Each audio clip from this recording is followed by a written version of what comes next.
Okay, good afternoon, everyone. I think I'm the last one before lunch, so I'll try to be concise and quick and hopefully give you some useful information. So the name of my talk is Designing Resilient Stablecoins with M0 and Best Security and Stability Practices.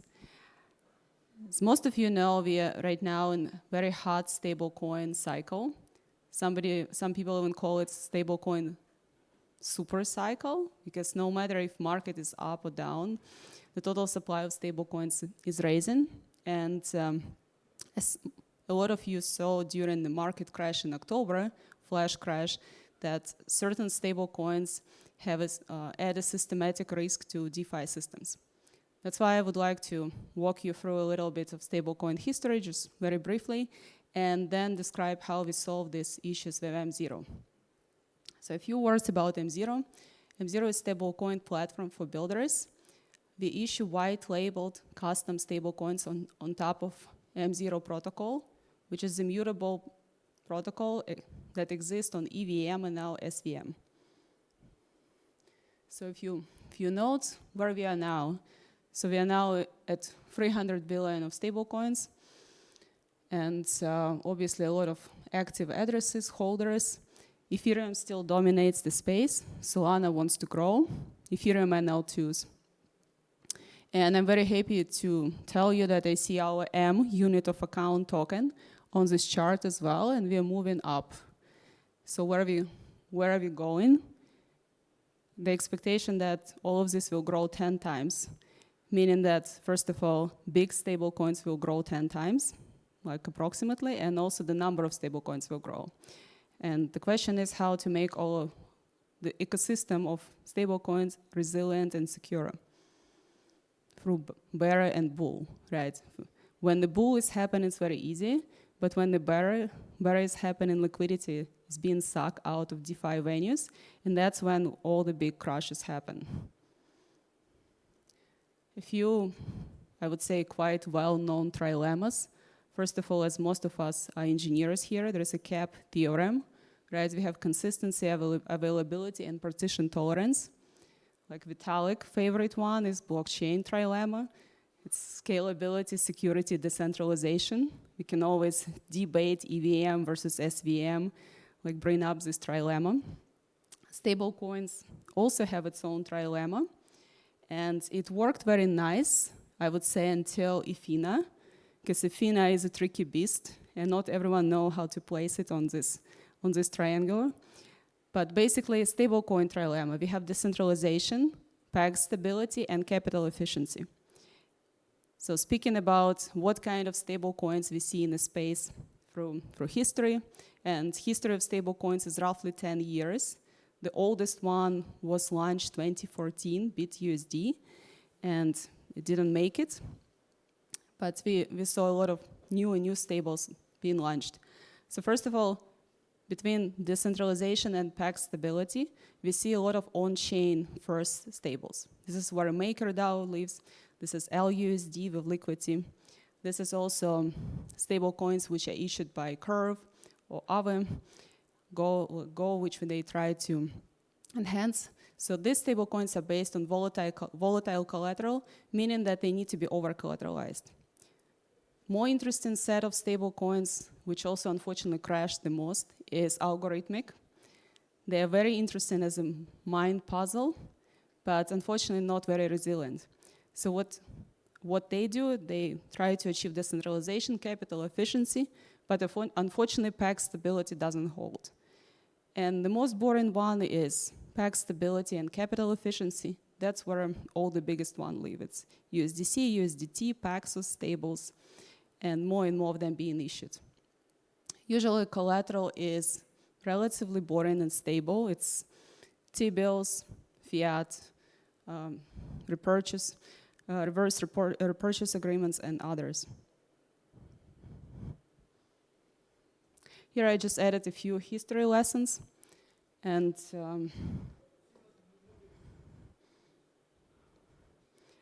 like one example of history lesson was a crash of iron from Titan, if anyone remembers that during DeFi summer. And I added this phrase, we never thought it would happen, but it just did. we experienced the world's first large-scale crypto bank run.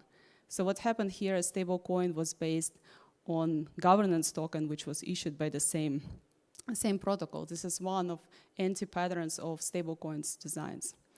Like everyone knows probably about Terra Luna USD crash. It was very stable stablecoin for 99% of the time, but then it ceased to exist and crashed very significantly. Ethena is interesting. It survived already two major events. One, it was Bybit hack, and Ethena proved that the reserves are kept in custody and are secure. And also recent events in October, which happened, Ethena depacked, but I would say Aave saved the market and limit number of liquidation by hard coding Ethena Oracle price to 1. The opposite thing happened with Stream Finance, where it was also the price Oracle was also hard coded to 1, but unfortunately it led to not very nice situation where nobody can liquidate the positions. So like lessons from all of this, first of all, what to do and what not to do.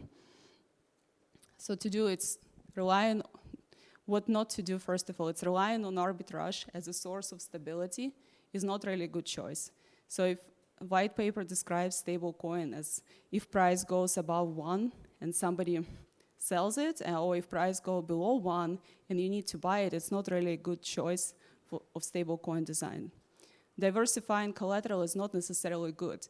So to build really stable, really valid stablecoin, you should put ideally 100% of your collateral in the most secure asset.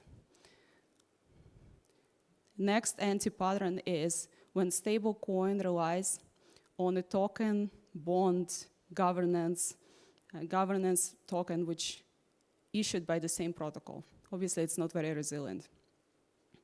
Inheriting risk of other stables, looping, leveraging that. That's what we saw with Stream Finance. It usually leads to crashes and disasters.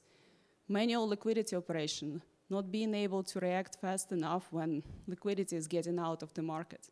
Because the first thing people want to do, they switch to the bigger stables like USDC and USDT. And obviously fragile Oracle design. It's all relying on DEX venues and price from these venues with low liquidity or hard coding to 1.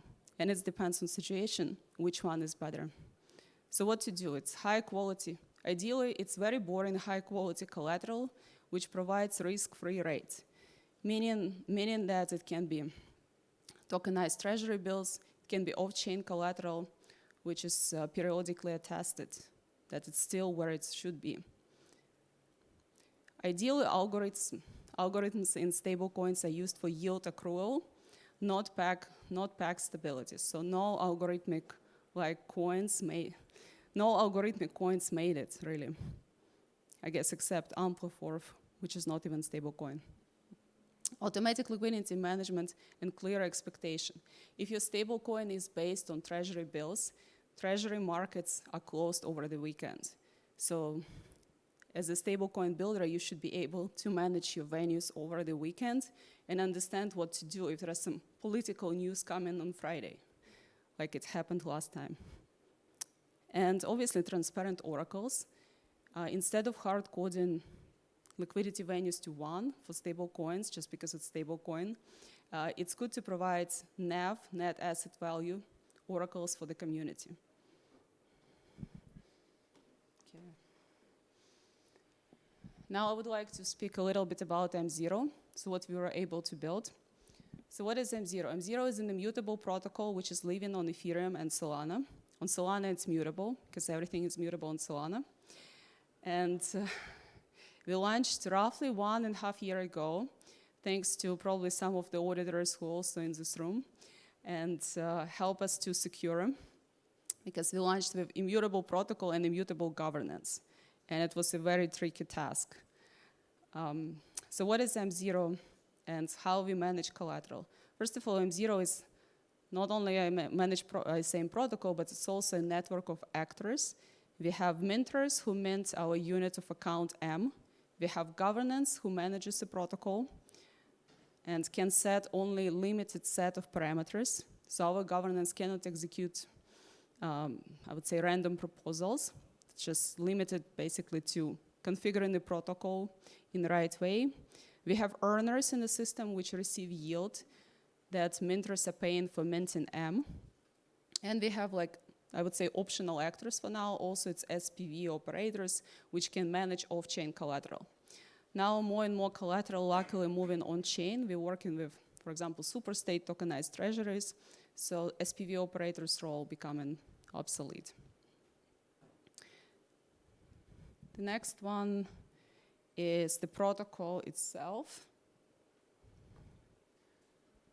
So M-Core protocol contains two parts. It's an M token, immutable, special, I would say, rebasing token, because it's rebasing for only actors which were added by governance. We have earners in the system, and they receive yield, so their balances are increasing, making it rebasing, and everyone else, for them, it's a simple token, balances don't change. So. And we have a minter gateway, which is the main venue for our minters that can create updates collateral, so they have to periodically update collateral, or we will penalize them, propose, and mint M. And our governance, which set up certain set of parameters, which is like mint delay, rates, minter rate or earner rate, rate models. The only two upgradable contracts in the system are rate models. And we have a very interesting earner rate model, which allow us to give exact amount of yield to our earners, which will be stable coins on the other side.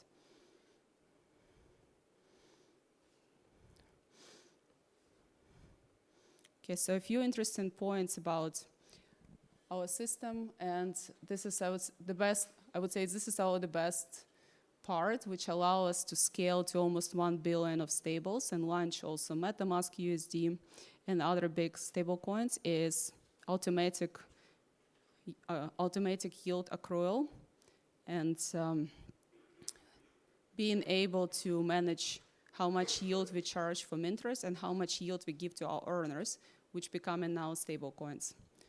And also we allow to give earners more yield if not all total supply of M is earning. So basically, if you have some passive users of M, we allow earners to receive more yield than we charge minters in our minter rate. And all of this is safe, automatic, and formally verified a year ago. Next one. Okay, I wanted to mention a few interesting things we did. So one is earner rate model, which balances the earner rate.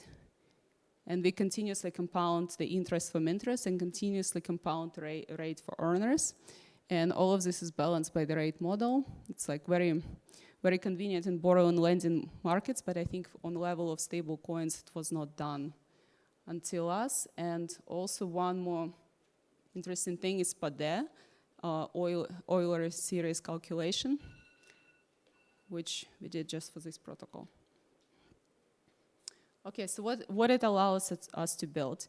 Now, when we have this core protocol, we can build a set of extensions on top of it, and we call them extensions. They're stable coins, which basically the earners in the system, which I described a little bit earlier, and add the custom features for them.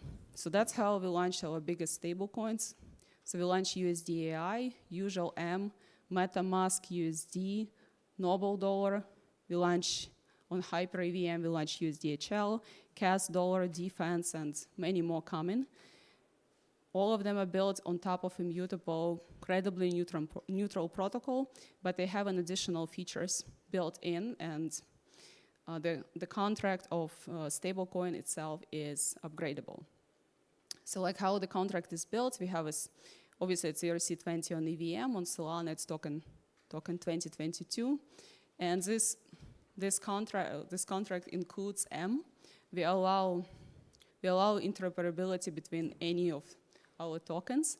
So what happens behind the scenes is we allow to wrap into our stables using M and unwrap back to M. And this way we can achieve interoperability between any of those extensions. So to give you an example, we have this M, we call it wrapped M. So if we want to exchange between wrapped M and, for example, MetaMask USD or usual USDI, what we do, we unwrap one token into M and then wrap it into another one. I mean, I know it sounds funny, but what it allows us to do is have no exchange rate. So it's always one-to-one. And also, we don't need to set up any liquidity venues anymore because all of these tokens are interoperable.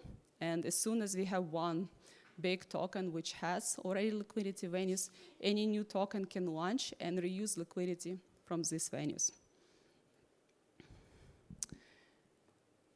Yeah, and I think that's it. So a few points. So what we made with this system. First of all, we use very simple, very reliable collateral. It's T-bills. We have a risk-free rate, which then we algorithmically stream into our earners and build very different models of token extensions, M extensions, which are stables on top of that. In addition, we're using NAV oracles.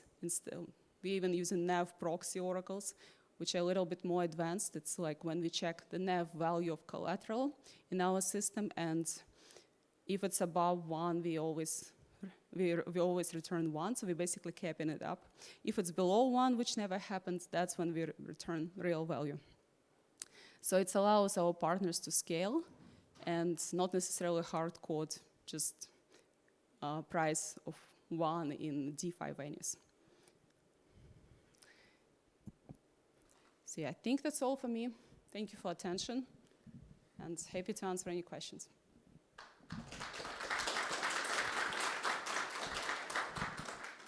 Thank you, Antonina. Any questions from the audience? We have someone over here. Yeah, hi. Back to the trilemma. In the case of M, is it over-collateralized? Yes, it's a little bit over-collateralized, not much. We allow to mint up to 97%. It was 97 and 98, now we went 99. So it's still a little bit over-collateralized, but we're using very stable collateral like T-bills, which is also yielding the rates, the Fed funds rate. So yeah, we're over-collateralized, but we also can increase capital efficiency, but even setting it up to 1, right? So 100%. We have a question in the back.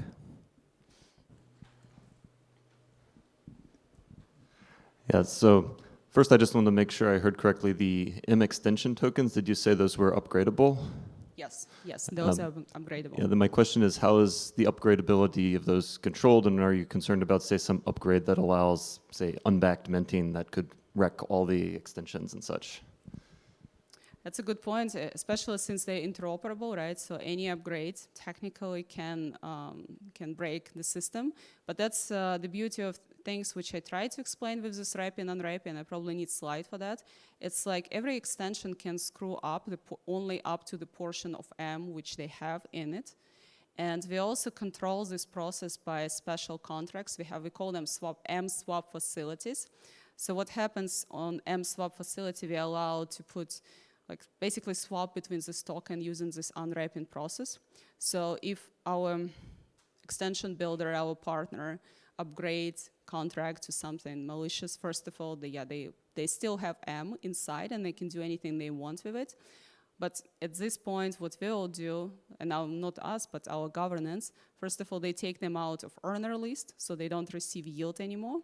And we also, this way, they also won't be able to access swap facility. So basically, they will be isolated from all other extensions. Any more questions? I have a question, actually. I'm really curious because I think stablecoins are very hot right now. I'm sure you have a lot of inbound and partners that want to potentially do a stablecoin. Any interesting observations with regards to what are their requirements or their priorities, and also do you see a trend there? Do you see a movement towards a specific direction? Yes, the interesting trend. So we built this. I mentioned extensions. We built extension frameworks on EVM for EVM and Solana, and before Genius Act. Unfortunately, even though we're engineers, we're all affected by policies and regulations. So before Genius Act, we see a lot of interest in different models of yield splitting inside M extensions.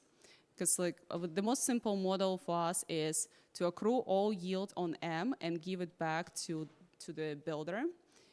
But also there are models where we give it back to holders of the token, or the partner can set up certain earners now inside this extension and give yield to them. After Genius Act, everyone just wants to do yield to one and then use vaults to add additional, I don't know, rewards, points, some fun stuff. So this is one thing. Also what we see, obviously, extension builders care a lot about compliance, freeze, pause, which we don't have in, which was not built in the immutable core protocol, but now we're building it on top. And we're partnering with, I would say, quite interesting projects like Predicate to handle this for us and to monitor compliance checks and be able to call it.